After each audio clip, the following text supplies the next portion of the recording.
Hola 100% fiscal, mi nombre es Rodrigo Sánchez Flores y hoy hablaremos de recurso de revocación. A continuación les voy a explicar acerca del escrito de recurso de revocación exclusivo de fondo y vamos a tener una comparación con el recurso de revocación de forma tradicional y el recurso de revocación exclusivo de fondo. Pues básicamente el recurso de revocación exclusivo de fondo debe de satisfacer los requisitos en base a los artículos 18 y 22 del Código Fiscal de la Federación. Esto de conformidad con el artículo 133D de dicho código, que señala que las formalidades son la manifestación expresa de que se opta por el recurso de revocación exclusivo de fondo, la expresión breve y concreta de los agravios de fondo que se planteen, el señalamiento del origen del agravio especificando si éste deriva de la forma en que se apreciaron los hechos u omisiones revisados, la interpretación o... Buenos días, comunidad 100% fiscal. El día de hoy les voy a hablar acerca del escrito de recurso de revocación exclusivo de fondo, así como vamos a hacer una comparación con el recurso de revocación tradicional y el recurso exclusivo de fondo. Pues básicamente el recurso de revocación exclusivo de fondo debe de satisfacer los requisitos de los artículos 18 y 22 del Código Fiscal de la Federación. Esto de conformidad con el 133D de dicho código. Pues dentro de los requisitos señala la manifestación expresa de que se opta el recurso de revocación exclusivo de fondo, la expresión breve y concreta de los agravios de fondo que se plantean, así como el señalamiento del origen del agravio, especificando si se trata que deriva de la forma en que se apreciaron los hechos u omisiones revisados, la interpretación o aplicación de las normas involucradas, los efectos que le atribuyeron al incumplimiento total, parcial o extemporáneo de los requisitos formales o del procedimiento que o trasciendan el fondo de la controversia, así como cualquiera de los supuestos anteriores que sean coincidentes. De igual forma, encontraremos que si se requiere el desahogo de una audiencia para exponer las razones por las cuales considera le asiente la razón, esto básicamente será en presencia de la autoridad administrativa competente que se encargará de resolver el recurso de revocación exclusivo de fondo y este a su vez ante la autoridad que emitió la resolución recurrida. Por otra parte, el promovente deberá adjuntar a su escrito en que promueva el recurso de revocación exclusivo de fondo los mismos documentos a que se refiere el artículo 123 del Código Fiscal de la Federación, los cuales son los documentos en que acredite su personalidad cuando actúe a nombre de otro o de personas morales,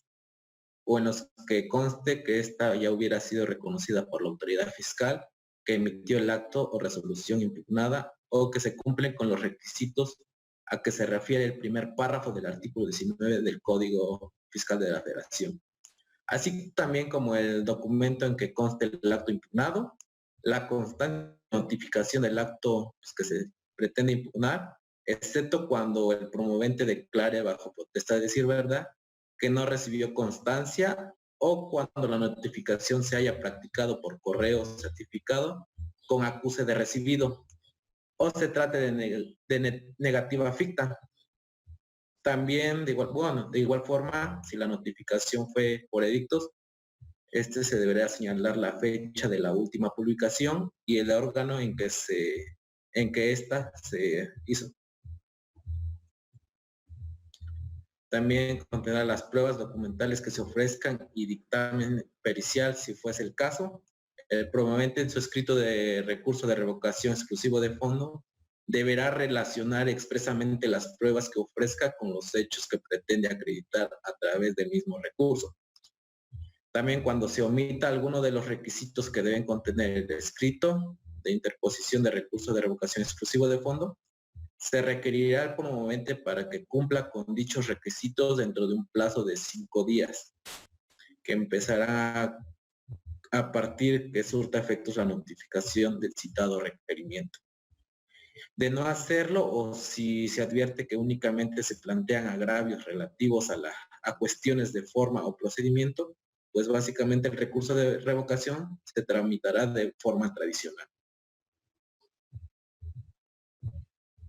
Y por otra parte, en el caso de que el promovente, una vez que optó por el recurso de revocación exclusivo de fondo, formule en su escrito de promoción los agravios de fondo y forma o procedimiento, estos últimos se tendrán por no formulados y solo se resolverán los agravios de fondo. También, si el promovente satisface los requisitos que debe contener la promoción del recurso, la autoridad encargada de la resolución del mismo emitirá el oficio a través del cual se tenga por admitida el recurso. Y pues a continuación vamos a hacer una pequeña comparación que hay entre el recurso de revocación de la forma tradicional y el recurso de revocación exclusivo de fondo. Dentro del recurso de revocación de forma tradicional, encontraremos el nombre, la denominación o razón social, el domicilio fiscal, manifestando el registro federal de contribuyentes. Esto para efectos de fijar la competencia de la autoridad y la clave que le correspondió en dicho registro, así como señalar la autoridad que se dirige y el propósito de la promoción. La dirección de correo electrónico, pues esto a fin de que por esta vía se nos pueda notificar. La resolución del acto que se impugna, así como los agravios que cause la resolución o el acto impugnado, así como también las pruebas y los hechos controvertidos de que se trata. Pues básicamente dentro del recurso tradicional y el recurso de revocación vamos a encontrar las mismas y solamente habrá una pequeña peculiaridad, que son los siguientes. Pues que dentro del recurso de revocación exclusivo de fondo vamos a encontrar adicionalmente pues la manifestación expresa del que se opta el recurso de revocación exclusivo de fondo, la expresión breve y concreta de los agravios de fondo que se planteen, así como el señalamiento del origen de los agravios, especificando si derivan de la forma en que se apercibieron los hechos o omisiones revisados, la interpretación o aplicación de las normas involucradas, así como los efectos que atribuyeron al incumplimiento total, parcial o extemporánea de los requisitos formales o del procedimiento que impacten o trasciendan el fondo de la controversia. Así también vamos a encontrar que si cualquiera de los actos anteriormente supuestos, pues tienen coincidencia. Y por último vamos a encontrar que si se requiere de un desahogo de audiencia para exponer las razones por las cuales considere la asistencia, que se le asiente la razón, y básicamente este debe de ser en presencia de la autoridad administrativa que se encargará de resolver el recurso de revocación exclusivo de fondo y de la autoridad que emitió la resolución recurrida. Y para concluir tenemos que tanto en el escrito de revocación de forma tradicional y el recurso de revocación exclusivo de fondo, pues deben de adjuntar los mismos documentos que establece el artículo 123 del Código Fiscal de la Nación, que pues los mismos son los documentos que acrediten la personalidad cuando actúen a nombre o de otras personas morales, el documento en que conste el acto impugnado, así como la constancia de notificación del acto impugnado, excepto cuando el promovente declare bajo protesta de decir verdad que no recibió constancia o cuando la notificación se haya practicado por correo certificado con acuse de recibido o se trate de negativa ficta. Las pruebas documentales que se ofrezcan y el dictamen pericial si fuese el caso. Y ya para finalizar este tema de recurso de revocación exclusivo de fondo, vamos a ver las pruebas que se pueden aportar en el mismo. De acuerdo con el artículo 133D del Código Fiscal de la Federación, el promovente debe adjuntar los mismos documentos que en el procedimiento en la vía tradicional, mismos que señala el artículo 123, fracción sexta de dicha ley, que son justamente de los que ya les hablé anteriormente. Esto es, las mismas pruebas que puedes aportar en vía tradicional son las mismas pruebas que puedes aportar en el recurso exclusivo de fondo, siempre y cuando éstas sirvan para acreditar los agravios únicamente de fondo. Así tenemos que las pruebas en el recurso exclusivo de fondo, haciendo un resumen, podemos aportar documentos públicos, documentos privados, dictámenes periciales, reconocimiento o inspección judicial, fotografías, escritos y notas taquigráficas y las presunciones. Así, por ponerles un ejemplo, en cuanto a documentales públicas que se pueden aportar, pueden ser, por ejemplo, las facturas o los estados de cuenta certificados, por ejemplo, los podemos considerar como tales. Así, las documentales privadas que podemos aportar puede ser, por ejemplo, si el instrumento notarial está certificado debidamente, es documento público. Si nada más es copia simple, se puede considerar como un documento privado. La determinante de crédito fiscal, que bueno, al ser emitido por una autoridad también tiene prueba plena. Las sentencias, depende del tipo de asunto. Y específicamente documentos privados, registro contable, correos electrónicos, contratos o los acreditamientos o el cálculo de dichos acreditamientos, los papeles de trabajo y demás, los podemos considerar como documentales privadas. Así, para concluir este tema de recurso de revocación, antes de llegar a la parte un poco más práctica de cómo se interpone el mismo, ya sea el de vía tradicional o el de exclusivo de fondo, es importante que hagamos un recuento de lo que llevamos hasta aquí. Esto es, depende del acto recurrido, es la vía que se va a elegir. Opto por promover mi recurso de revocación vía tradicional o vía exclusivo de fondo, o al ser opcional me voy directamente al juicio de nulidad. Esto depende el acto que estemos recurriendo, como se los repito, y también la estrategia que se vaya a plantear en razón del acto que se está impugnando, si es que el mismo tiene que ver con contribuciones que han sido determinadas. ¿Esto por qué? Porque el mismo Código Fiscal de la Federación nos da una facilidad que es una ventaja del recurso de revocación, que es justamente que si tú promueves el recurso de revocación, no estás obligado a ofrecer la garantía que establece el mismo código, la garantía del interés fiscal. Esto es importante, ¿por qué? Porque si a lo mejor tienes un acto que por medio del cual te determinaron una cantidad líquida exigible, esto es un crédito fiscal, y no tienes aún la garantía o cualquiera de las garantías que establece el Código Fiscal de la Federación, puedes, en aras de tener un poco más de tiempo para poder conseguir esa garantía del interés fiscal y que no te apliquen el procedimiento administrativo de ejecución, puedes optar por promover el recurso de revocación antes de irte al juicio de nulidad y obviamente en el tiempo que dure la tramitación del recurso, que aproximadamente es de 3 o 4 meses, pues puedes tener ese tiempo para que puedas generar tu garantía del interés fiscal. Eso depende de la estrategia que tú vayas a ocupar. O también si tú ves que la ilegalidad del acto es muy evidente y que sabes que tal vez la autoridad fiscal aún así no te va a hacer caso al ser el recurso de revocación un medio de control interno, bueno, pues entonces me puedo ir directamente al juicio de nulidad, si es que ya tengo mi forma de garantizar, bueno, pues me voy directo al juicio, ¿no? Ahora también es un medio, si yo sé que no aporté las pruebas suficientes, digamos esa palabra, suficientes, dentro de la facultad de comprobación, supongamos una auditoría, una visita domiciliaria, bueno, entonces puedo promover el recurso para poder aportar las pruebas, alcanzar a aportar más pruebas y entonces me pueda ir al juicio de nulidad con mis pruebas completas, esto para pues no violar el principio de litis abierta contemplado en el artículo 1 de la Ley Federal de Procedimiento Contencioso Administrativo. Por esto es importante que conozcamos el acto que que vamos a recurrir, así como la situación en que se encuentre el contribuyente, ya sea persona física o persona moral, para ver si es apto para promover este medio de defensa o nos vamos al juicio de nulidad. O bueno, ya en caso de que no se viole definitividad, pues a lo mejor un amparo. Pero eso se tiene que ver, depende del acto.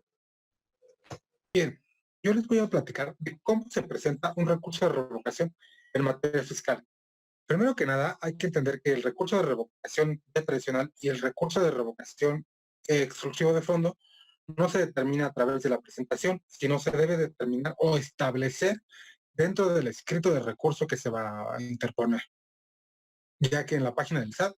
no existe diferencia entre ambos. Primero vamos a entrar a la página del SAT, donde en la opción de interposición tributaria vamos a elegir esa opción.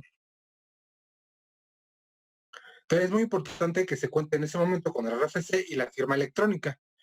En la pestaña de trámites, en la parte jurídica, vamos a seleccionar la interposición del recurso de revocación. Una vez ahí, vamos a seleccionar la autoridad emisora de la resolución. Viene dentro del paso 2, se va a seleccionar de las primeras 3 casillas correspondientes a las pruebas que se van a aportar al recurso de revocación. Aquí mismo se podrá tener la posibilidad de anunciar las pruebas que posteriormente se van a desahogar, o en un paso posterior lo podemos hacer. Es más conveniente desde el principio que las anuncies y después se exhiban, pero tampoco hay inconveniente con que se anuncien con posterioridad. Es importante tener en cuenta que únicamente se pueden subir pruebas en formato PDF. Estas no deben pesar más de 2 megabytes cada una. Ahí se va a seleccionar la promoción que se va a ingresar, el acto impugnado o la resolución que se va a recurrir también. Le damos siguiente y en el último paso se tiene que volver a ingresar la firma electrónica para que genere los ajustes correspondientes. Bien. Como les decía, en el caso de que se quieran anunciar pruebas o exhibir adicionales o desistirse del recurso, el trámite es los mismos pasos que anteriormente vimos: entrar al portal, la pestaña de trámites, seleccionar el área jurídica, pero ahí nos vamos a buscar en la opción que dice buscar promociones o adjuntar información. Esto es cuando en el momento en el que nosotros interpusimos el recurso no se anunciaron las pruebas, lo podemos hacer aquí o para desahogarlas. Bien, ahora nos va a pedir colocar el número de recurso de revocación para que podamos hacer el registro o el desahogo de las pruebas que se van a, en este caso, exhibir o las que se van a anunciar. Bien, una vez que se haya seleccionado el anuncio de pruebas adicionales o desistimiento, según sea el caso de lo que pretendamos hacer, le vamos a dar a adjuntar. Y bueno, en ese momento recibirás los nuevos acuses por cada prueba que se suba o el acuse del desistimiento, dependiendo la acción que se haya tomado en ese momento. Bien,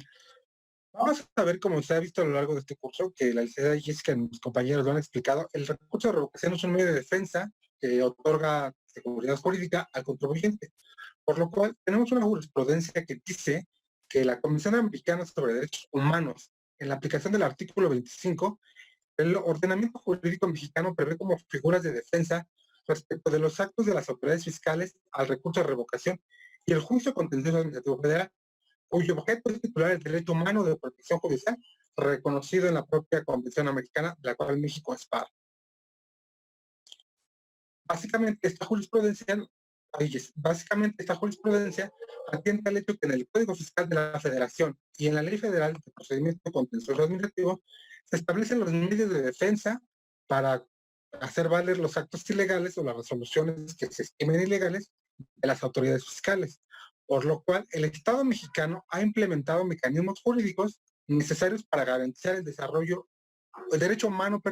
de protección judicial que tutela el artículo 25 de la Convención Americana de Derechos Humanos. Aquí tenemos una noticia aislada en la que Arroyo dice que el recurso de revocación procede en términos del artículo 117, fracción primera, inciso A, del Código Fiscal de la Federación, contra créditos emitidos por motivo del incumplimiento en la presentación de declaraciones